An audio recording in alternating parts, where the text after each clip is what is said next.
It gives me great pleasure to extend to you all a very warm welcome to our 4th annual UK CFA IVF Symposium here in Cyprus. Thank you for coming. Myself and my team are all delighted that you are here. I would like to extend a special thank you to Mr. Tony Rutherford, Ms. Claire England, Ms. Rachel Cutting, and Mr. Gazwani, who for dedicating their time and effort into making this symposium possible and successful. This conference gives us the opportunity to show you what we do and exchange ideas. Our new clinic has been going from strength to strength. I hope you enjoy your stay in Cyprus and enjoy the symposium. Thank you very much.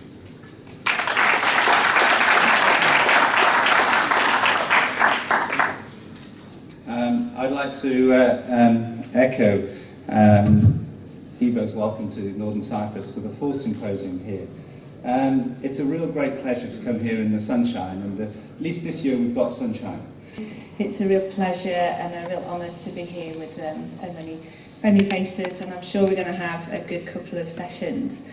The first speaker this afternoon needs no introduction, I'm sure, to many of us here. And if anybody saw Roy this morning, he had a t-shirt which said that everybody in the north of England were right and everybody in the south were wrong. So I'm sure his talk about the future of IVF is going to be spot on and completely accurate. Okay, so I'll hand over to Roy.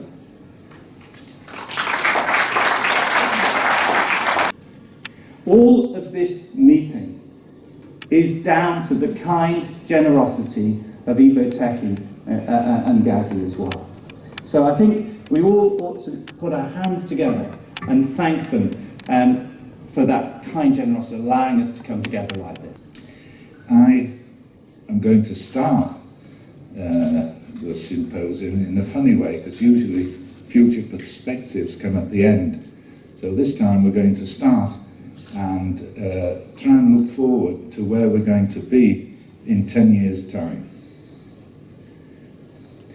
Now, IVF started, as you know, in 1978, and this is a photograph of me in 1978, and just to show you how much things have changed since then, that's me today. So it's not just IVF and reproduction that's changed, I think everything else has. But still, what we're going to do, as I said, is look ahead into a crystal ball and see if we can predict where we're going to be in 10 years' time. Well, first of all, we're going to need much more IVF, because sexual intercourse is going out of fashion. This was published in The Lancet. It's the National Survey of Sexual Attitudes and Lifestyles, and you can see an amazing difference in these 3 periods of time. Presentation of the first session. This is talk by Mr. Ali Metin, who's a consultant gynecological oncologist in Gateshead. And the title of his talk is Fertility Sparing Surgery for Cervical Cancer. In the past, I went to medical school in Istanbul, but I never worked there. I've been living in the UK for about 19 years. This is where I am at the moment, in Gateshead, where Isaac and Ian is from as well. We work together. This is one side of the river is Newcastle, this side, and then the other side is Gateshead, where we'll be hosting the National Gynae-Oncology Meeting, BGCS, in July. You're welcome to attend. It will be a great meeting in association with Greek and Turkish Societies of Gynae-Oncology. And also, we do yearly laparoscopic cadaver course if anybody's interested. I don't want to bore you with details of oncology, but would like to give you some information regarding the fertility sparing techniques in early cervical cancer and show some operation videos if you have time. As you know, the classic treatment of cervical cancer is radical hysterectomy, which is not fitted sparing surgery. And this man, Daniel Darjen, in 1994 described vaginal trachelectomy, which has been very popular. Ben Ali Küçükmetin, İngiltere'de Newcastle'da jinekolog onkolog olarak çalışmaktayım. Jinekolojik kanserlerde özellikle laparoskopik kapalı yöntemle ameliyatlarında uzmanlaşmış durumdayım. İngiltere'de kapalı yöntemle rahim ağzı kanserinde trakeektomi denen bir yöntemi ilk kez uyguladı 2011 yılında. Onun devamında değişik konuları, değişik ameliyat teknikleriyle gerek ilk teşhis edildiğinde serviks kanserlerinde ve onun yükselen durumlarında değişik tedavi yöntemlerini uygulamaktayız. Çalıştığım merkez Northern Gynecological Oncology Center, Gateshead'de İngiltere'nin en iyi merkezlerinden bir tanesidir. Efendim bu video gösterisi yaptınız, robotik aletlerle ameliyat yaptınız. Biraz bahseder misiniz? Şimdi gösterdiğim yöntem kapalı yöntemle, laparoskopik ve robotik yöntemler kapalı yöntemle hastaya büyük kesi vermeden yapılan ameliyat yöntemleridir. Bunlar kompleks yani zor kanser vakalarında kullanılan yöntemler. Hastanın ameliyat sonrası iyileşmesini ve eve gidiş süresini kısaltan yöntemler olduğu için sıkça uygulanmaya başlanan ve popülaritesini kazanan yöntemler. Ve bu konuda bizim eğitim programlarımız da var. Yılda bir kere kadavra üzerinde eğitim programı uyguluyoruz ve İngiltere'nin ve dünyanın değişik yerlerinden insanlar bu eğitim programlarına geliyorlar. Ben de işte gerek Türkiye olsun gerek Yunanistan değişik yerlerde canlı ameliyatlarda yaparak bu yöntemleri öğretiyorum. Ne kadar çok doktor öğretirsek o kadar hasta bu yeni yöntemlerden faydalanmış olur. Bu sonra. Robotlara ihtiyaç olacak o zaman yakın bir zamanda. Robotlar evet şu anda da kullanılıyor zaten. Robotun şu anda hastadan daha çok cerrah faydası olduğu için yaygın durumda değil İngiltere'de. Ama bazı merkezlerde kullanılıyor. Çünkü bunun masrafı bayağı pahalı. Yani 2 milyon pound'a falan geliyor robotun. Ama laparoskopinin bir aşaması olarak yani ilerleyen zamanlarda daha çok kullanılacaktır. Bu ameliyatlar iyi geçtiği durumlarda, hastalar tedavi olduğu zamanlarda sonra hamile kalma olasılıkları oluyor mu? Çocuk yapabiliyor mu? Evet. O tabii ki şimdi serviks kanseri daha çok genç hastalar etkilediği için yani bunların birçoğu çocuk sahibi olmamış durumda. Çocuk sahibi olmak istedikleri için bu yöntem kullanılıyor. Yani rahim ağzı alınıp ama rahimin kendisi korunarak. Tabii bazı riskleri olmakla beraber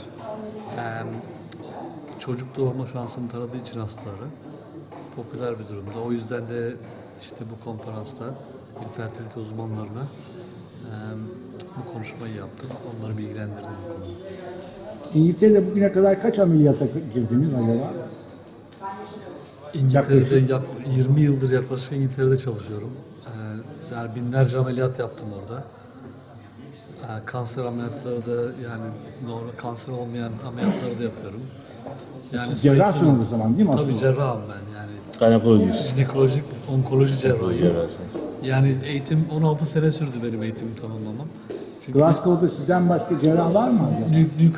Newcastle'da benden başka cerrah var. Newcastle 5 kişi beraber çalışıyoruz. Ama hepimiz değişik yönlerde uzmanlaşıyoruz. Yani benim daha çok kapalı yöntemlerle onu geliştirdim ben. Ve bizim merkezimiz yani hem açık olsun hem kapalı olsun İngiltere'nin en büyük merkezlerinden bir tanesi. Tebrikler, çok iyi. Çok teşekkür ederiz. Ben teşekkür ederim.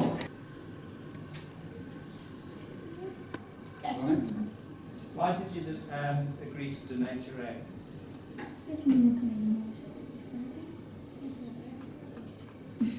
So to be able to help people. And those are the things that I'm going to come back to in terms of how they impact reproductive function. If we look at physical activity levels in the UK generally, and this is objectively measured, this isn't people reporting physical activity, because as you all know, people will over-report what they do. This is accelerometry data from the household survey in 2008, so this is objective measurements. And what you'll see is that although people say they exercise, if you look here, here's our age groups for men and women, and we're looking at these bottom bars here. This is the percentage of people in those age categories that reach the recommended guidelines of 30 minutes per day. I've now moved to Tamworth. Tamworth has two important buildings. The first is Tamworth Castle, which is 1,000 years old, and the other is the New Middle Fertility, which is 1 year old. Tamworth is the obesity capital of England, so it might be quite relevant to what we've been talking about. About the immune system, to say there is no benefit, because if we do have evidence, although it's not from great trials and they're not randomised prospective controlled trials, but we do have evidence that these treatments can modify aspects of the immune system that are important in implantation. And I take Charles' point about a randomised controlled trial, but that's going to be very difficult to do. It's when you get those. I agree, it's only rare, but when you get those cases of actual harm, and it's going to happen. Some patient somewhere is going to have recurrent implantation failure if you believe that diagnosis, and we give her prednisolone, and she is going to get a complication of prednisolone, and that is in the absence of any evidence. Okay, I think we better sort of make a start. We're already running a little bit behind schedule. We'll try and make up as we go along.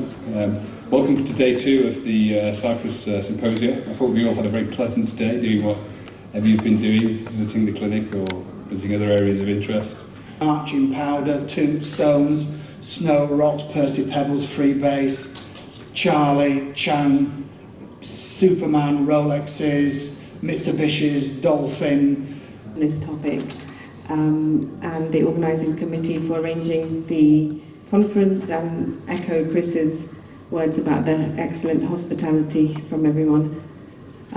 So I'd like to just go through in the next 15-20 minutes about why it's important for us working in the UK, indeed in the Turkish Republic of North Cyprus and elsewhere, to know about different perspectives of patients on their treatment. So I'm going to focus on UK Muslims. So time-lapse options. So there's currently 3 main time-lapse options available for us, and so the first one there is the EmbryoScope, which is a built-in time-lapse system within an incubator itself. Like the other speakers, I'd like to thank the organisers for the invitation and their persistent invitation, because I think this is the 3rd year they've asked me to come and I never was able, my diary didn't allow it.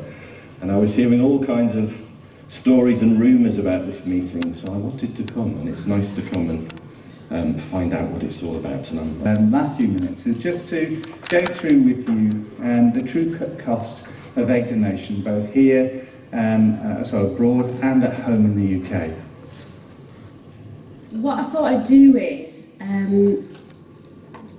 to compare to Cyprus. I've worked with Cyprus for 7 years now, between 6 and 7 years, and we've built up a really nice process of how it works from clinician to patient. And I thought, well, what I'll do is I'm going to ring and contact other clinics and just see what I get answers to the questions I get asked. So I asked what information I've received about the donor. Will the donor be exclusive? Will I get all the eggs, or will it be shared?